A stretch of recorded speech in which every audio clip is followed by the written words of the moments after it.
Welcome to Noob School, turn 46.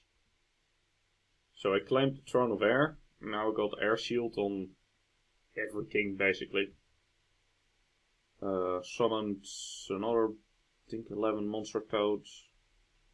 Arcane Probing, nothing. Dark Knowledge, nothing. Arcane Probing, nothing. Site searching, found one. A Quicksand. More Blood Slaves. And there was a battle in Anika. Right, so here we have a small raiding party. Bunch of Eagle Warriors to fly in the rear. Bunch of Dagon Sid to charge them. And this is just a bit of province defense.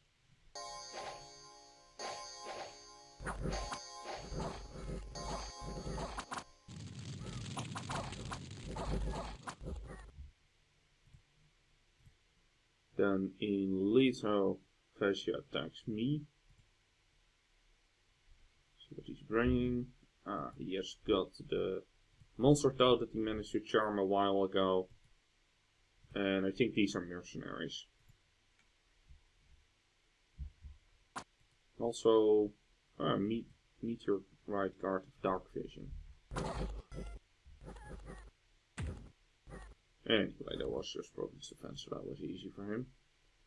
Rentale, I'm attacking. Yeah, similar party as the last one.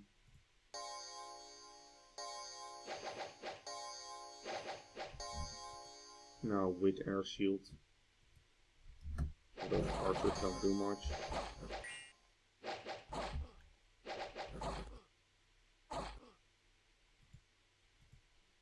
Okay.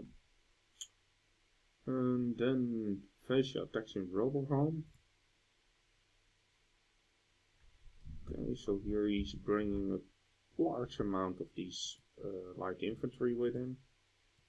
Commanded by one Colossi Queen. I would have brought a second commander, because if this one gets sniped, all of this runs away. If you have a guy with like 5 commands standing in the back, that doesn't happen.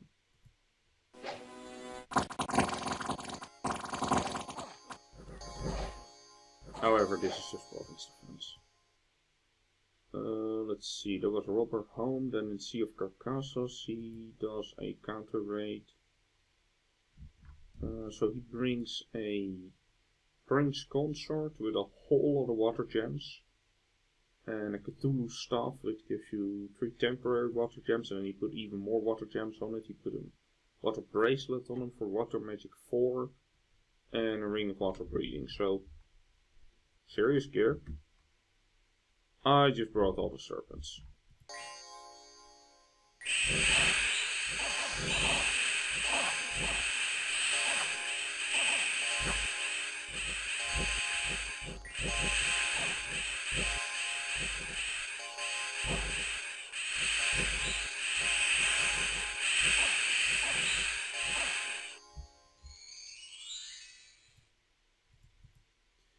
Okay, so that turned out well, and let's see, that's here, so one of the, like this Pale One commander got the Cthulhu staff, which is useless to him. And I should try to put it on someone else. And one of the Priest Kings got the Ring of Water Breathing, which, I mean, he already has a manual, but it can be useful. Then in Black Forest, he also attacks. Here he brings 3 of his Colossi with a bunch of infantry against a very small amount of province defense, and this guy, the Side Searcher, just runs away. So yeah, he takes Black Forest without any losses. Then in Ascuania he attacks with a Colossi Weaver with a flame helmet for some reason, and a Mage Pilot.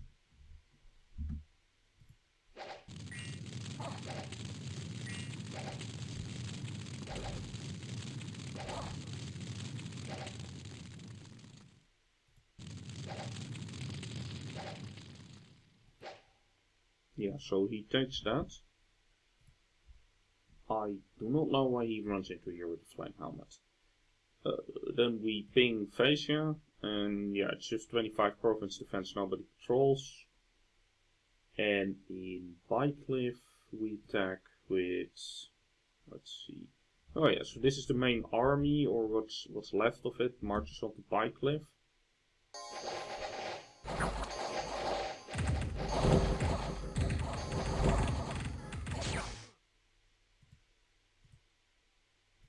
And it looks like there was just 25 province defense here. And a single infantry. Yeah, with a blessing like this, province defense does nothing to you. In Ionia, we got an ill omen with some unrest and some misfortune. And in Bycliff, we got... No, wait, that's the battle. In Good Old Woods, we got 3 blood slaves and some gold because a merchant tried to bribe him. A rich merchant tried to bribe one of your blood hunters seeking to save his daughter from paying the blood tax. Your servant proved his loyalty and delivered both the girl and the gold to the capital. Okay. I mean, it's a blood nation, what do you expect? We foresaw a disaster and measures were taken to halt it. In 3 turns, the stars will be right for construction. That's awesome. A sneaking enemy was discovered. Just a scout.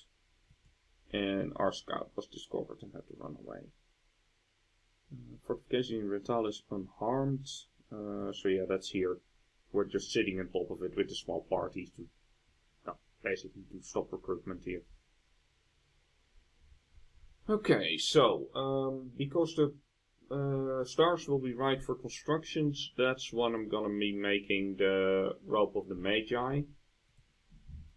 Which is, yeah, let's see, this one. So 40 air, 40 blood. Will be cheaper that way. I'm gonna ping Phrygia again. Just see if he reacts. See if he sees like, oh, I'm doing a ping, so then he goes to patrol. If he doesn't, I might want to jump on top. Attacking here.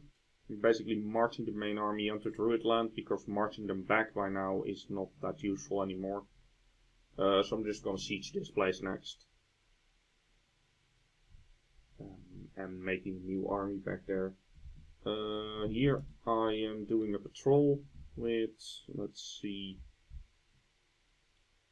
this guy casting Phoenix Power, and let's see who else.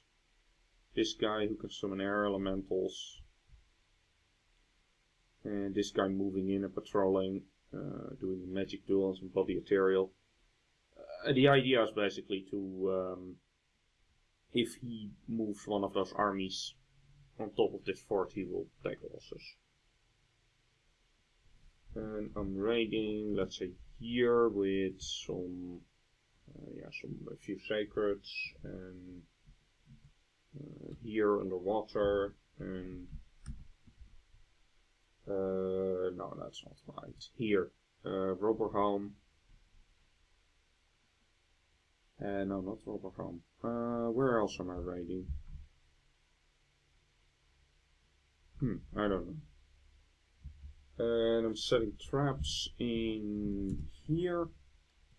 So here just a few magi.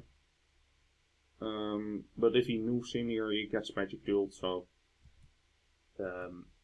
well, this army only has really expensive. Oh no, there's Colossal Weavers and a Prince Consort. Well, maybe I blow up a Colossal Weaver like that. And here in 108, also setting a little trap with also a magic duel and just some junk. Maybe they fly in the rear and kill a mage or something. The idea is basically, yeah, if we kill this Colossal Queen, this entire army is in trouble.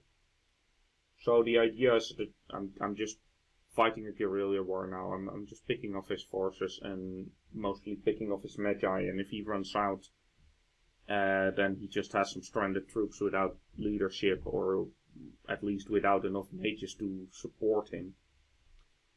And if he doesn't bring magi, my sacred troops will absolutely murder those light infantry. So that's the plan. I'm using Pillarborn from here. He has all the items we looted of that mage. And he's just going to buy Cliff to drop off everything. Well, not everything, because this item's cursed, you can't drop it.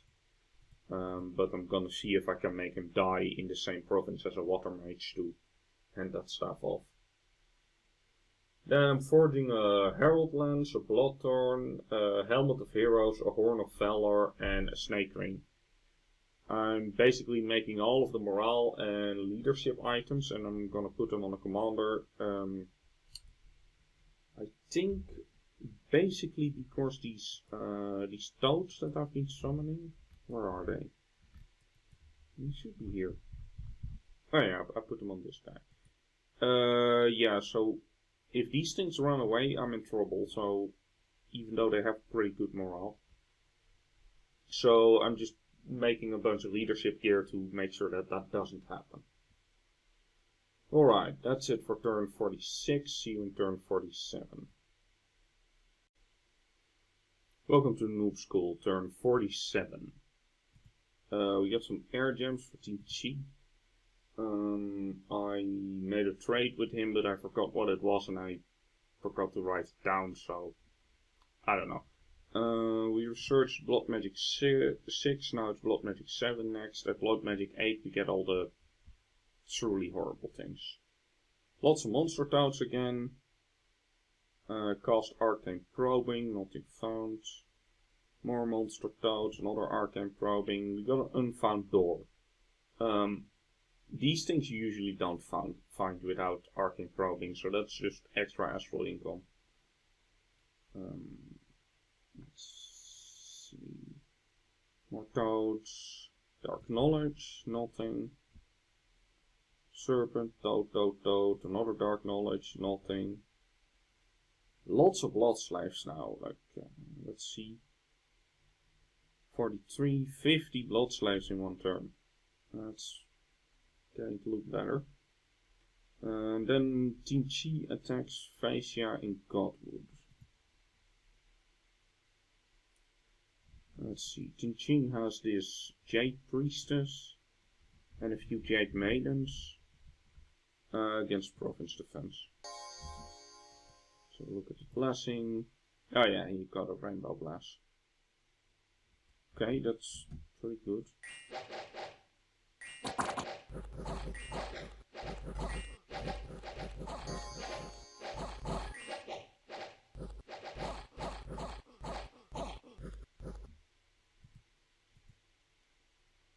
And then there's battling Phrygia. This is another ping, yeah. So he's still not patrolling. Then we got a battle in Peacehaven where Ulm attacks Phrygia. Yeah, I think Phrygia has been attacking Ulm for some reason. So now officially he's in a two-front war. Even though Ulm can't really get to him. But Ulm is just defending his land here against a Phrygian raiding party.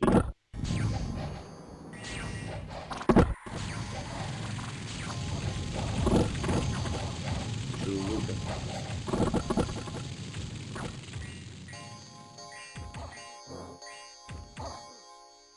Yeah, don't get into a troop fight with Ulm. And definitely don't get into a fight where they bring, I don't know how many. Let's have a look. Oh yeah, just casually brings 10 Master Smiths and 2 Blacksmiths to the fight, yeah.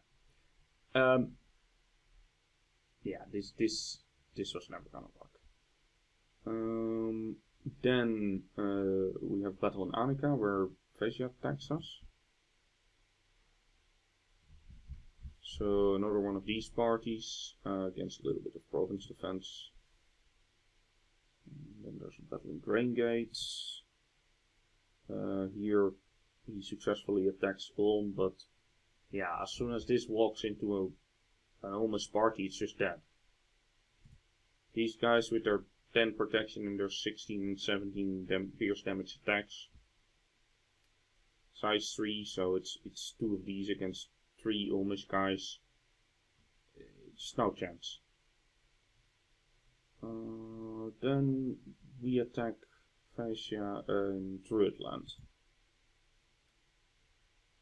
Okay, so this is the main army again, and this is just province defense. We are running out of toads.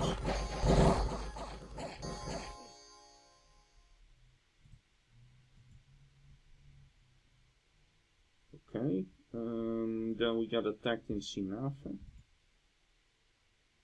Let's see.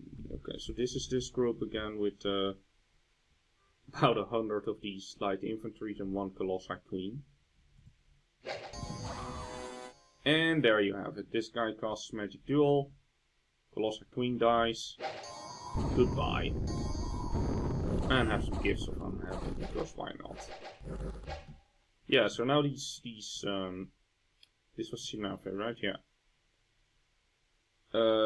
Somebody found a coral blade and an endless bag of wine that she was carrying. So yeah, these 104 troops now just scattered to the winds in all directions.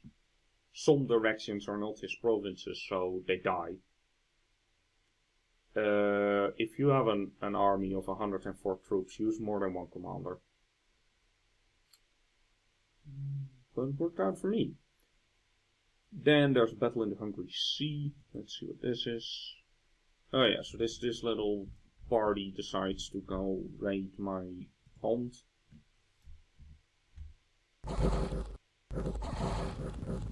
And meteorite guards are pretty good because they have 19 protection.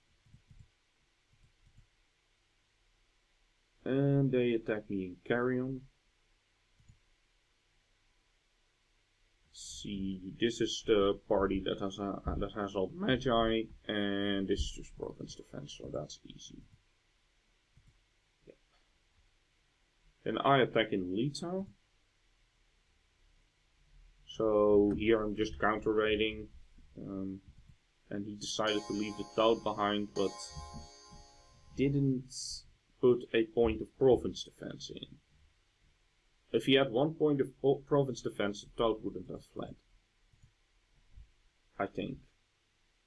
Yeah, the toads are not magical, so they wouldn't have... Okay. Then in Esquania.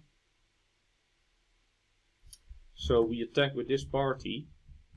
And these guys are still here. With a flame helmet. He should have just not been here, but he was.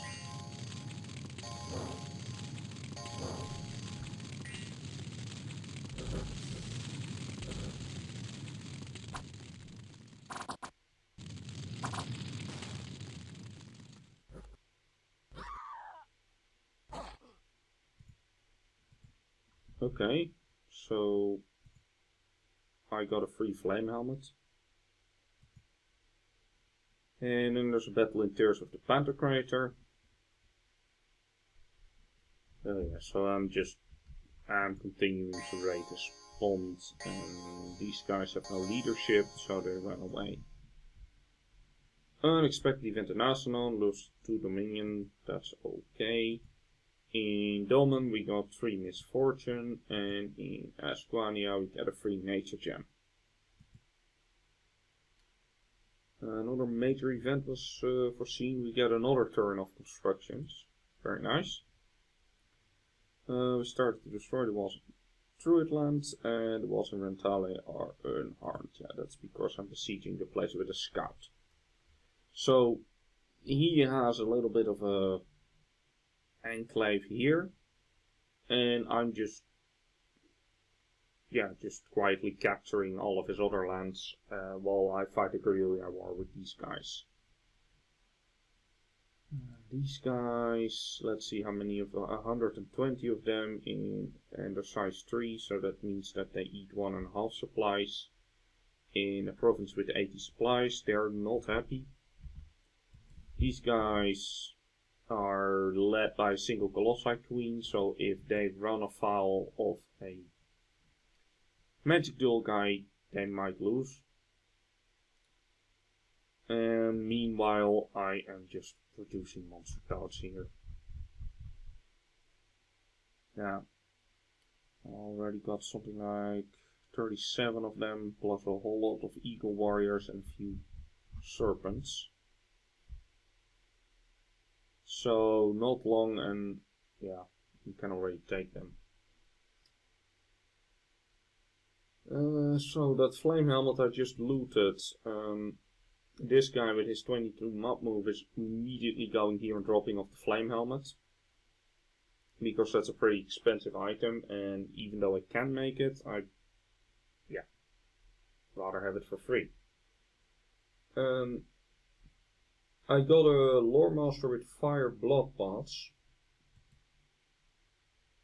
Let's see, where is the guy? No, here. Yeah, this one. So he can summon Ozelotls. He can't summon them efficiently, but he can already go and summon them, so I'm moving him to Goskin. So that if I need backup, I can start throwing Ozelotls into battle. I'd rather not give people the idea that, oh yeah, it's Mictlan and make Ozelotls before I make them en masse, but if the situation becomes desperate, I want to have some Ozelotls to deploy. And since these places will be taken back, nobody will be able to see them. That should be good. Like if I can summon a bunch of Ozelotls on the border, that might not be smart. I am withdrawing here. Yeah, this party, because the Magic Duel guy died, I'm just getting them out. Just stuffing people in this fort, basically.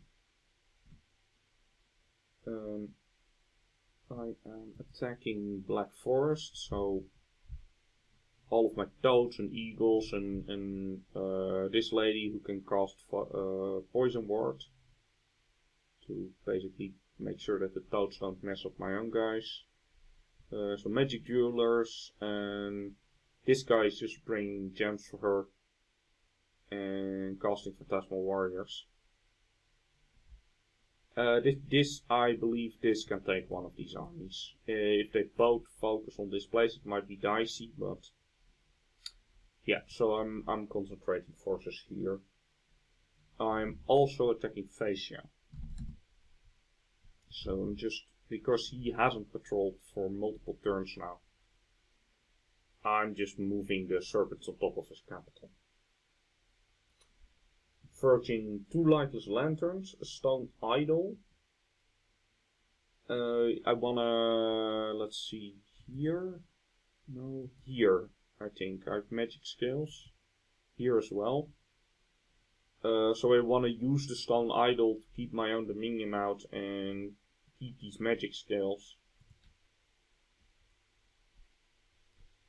So that I'll be able to research a bit faster. And I am forging another lightless lantern, so 3 lightless lanterns and a stone idol. Alright, that's it for turn 47. See you in turn 48. Welcome to Noob School, turn 48. Researching enchantment is complete. So I quickly researched enchantment 5 for foul vapors, basically. And now we're back to blood magic. I summoned a whole lot of monster toads, did some arcane probing, some dark knowledge, some more dark knowledge, and some side searching, but I found absolutely nothing. Team Chi has a Prince General as his prophet. We captured some blood slaves, quite a few. And Team Chi attacks Phrygia and Troea. See how that goes. Oh, it's this party again against a little bit of province defense. I think they win this. Yeah, without any losses. The Jade Maidens are pretty good. If you already have a good blessing, then they're very useful. Phrygia attacks me in Morn Wood. Yeah, so Okay, so he takes the mercenaries and this party, and he just comes up against, well, a side searcher who runs away in one province defense. We have taken control of Anika. Our forces met no resistance, so he's not even putting in one province defense. Ulm attacks Phrygia. Let's see, this is another, like, that's so much fun about playing Ulm, that you can make these like little parties of just like 10 guys or something and just go attack something and you win because you're Ulm. Then there's a battle where Phrygia attacks us in Asanon. Oh yeah, so he goes on top of the fort here. This place has a bunch of slaves patrolling for the Bloodhunters, not to defend, and just scrappy warriors. I put this guy outside in the hopes of sniping a mage.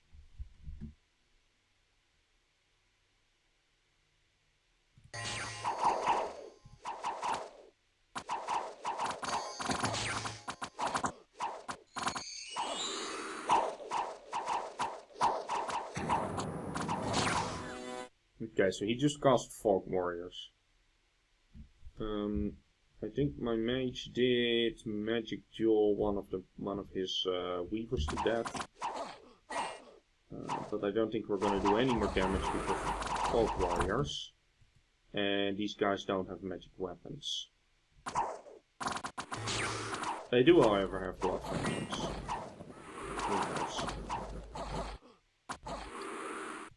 Okay, so that's pretty much that. That was Asanon, right? Yeah.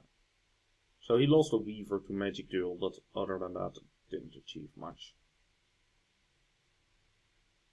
Then Phrygia attacks Ulm in Peacehaven. This is a single Colossi weaver against the whole army.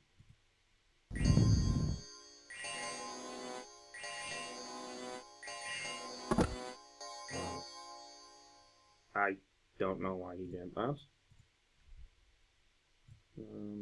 Killed one Black Knight. Okay. That's just a waste of a mage turn, basically. Even if you can do this 100% reliably, this mage would be more useful researching than going out and killing a single Black Knight. Then there's a battle in Phrygia, where I'm on the offensive for once. Okay, so this is one of those raiding parties of just a few sacreds. Gets a province defense and a mage pilot who's here for some reason.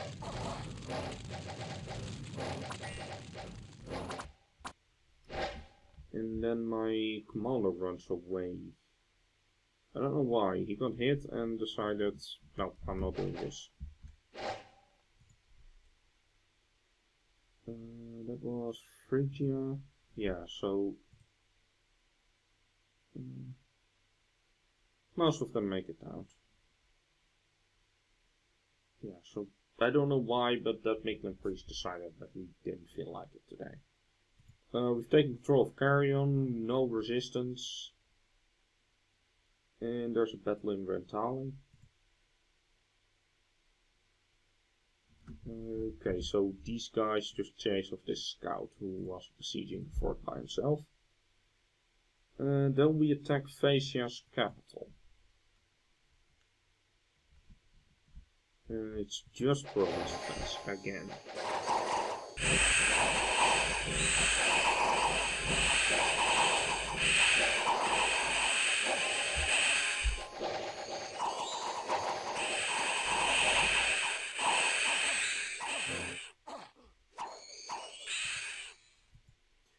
Okay. He attacks me in Druidland. This is just a few magi against his entire army. Okay, so he casts Duel. He's basically just cursing my army. Which, fair enough, but you don't do that against somebody who is flying sacreds. Yeah, that costs him 2 sages. Battle in Bogger World, where Ulm attacks Phrygia. So, roll a little Ulmish army against 1 province defense. Then we attack Black Forest. Oh yeah, this is the main army coming up against 1 province defense. 5 province defense for some reason. Seriously, I won't tell people who you are, but if you're watching this, use 1 province defense or 6 province defense, not 5. That's no. 1 province defense makes it so that people can't see that there's nothing there. 6 province defense stops a whole bunch of negative events where independents take over your province. 11 stops a bunch more negative events, and 11 also is above 10, so it reduces the unrest by 1 every turn. Everything between 6 and 19 looks the same, by the way, so if you want to trick people and put the maximum in there while they still think it's probably 6, you put 19. 20 drops unrest by another point a turn. 21, I think, stops some more negative events, but I'm not sure about that. And 16 is, I think, the lowest that gets you patrol. But 5 is hardly ever useful, especially with Lion Tribe province defense. That's just a waste of gold. Alright. Unexpected event in the Sea of Carcassos, some unrest and we lost some gold. Unexpected event in Lama, unrest, misfortune. Well, I did take misfortune skill, so I can't complain too much. Worldwide events, 1 turmoil, and blood magic rituals are cheaper. This is great for me. I think I'm the only real blood power in this game, and now blood magic is cheaper. Unexpected event in Lama. Well, we already watched that, yeah. We've foreseen another one. Stars are right for construction, so we're gonna get multiple turns of cheap construction. We started to destroy the fort in Druidland. We started to destroy the fort in Phrygia. The enemy breached Asanon, and we killed some brigands. So here in Asanon, we are under siege and our walls are breached. Fortunately, all these Civitateo can just sneak, so I'm just sneaking them here. And he can storm my fort, that's fine. I don't think I'll be able to repel him, because well, I have a few sacreds and then a whole pile of slaves. And he has a whole lot of these Colossi light infantries. But if he loses his entire army because he doesn't have a retreat route, so we'll see. This is turn 48, yes. So I'm evacuating all my blood hunters. I am withdrawing from Phrygia because I think he will be able to throw me off the fort if he does it right. So I'm just going back into the water. I destroyed his province defense, locked his recruitment down for 1 turn. That'll be enough. If that makes him take all these forces back to his capital, that's also nice, because that's 2 turns of movement that he loses. He might have to patrol it now because he knows I can do this, so this is a very serious strategic advantage for me that I've done this. But I shouldn't stay, because if I do that, I might lose all the serpents, and then I lose my ability to take over his capital eventually. And we will be at a very long stalemate, so I should keep my serpents in the water.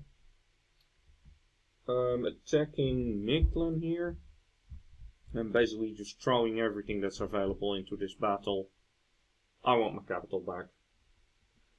Moving the Toad Factory to 137, so all of these Toad Summoners are now just flying over here, and the Toads will be coming from this place instead. I'm summoning Ocelotls here, and I am summoning a Tal Puggy in 91 because it's at a discount. In that way I get another Blood Mage with some higher pots.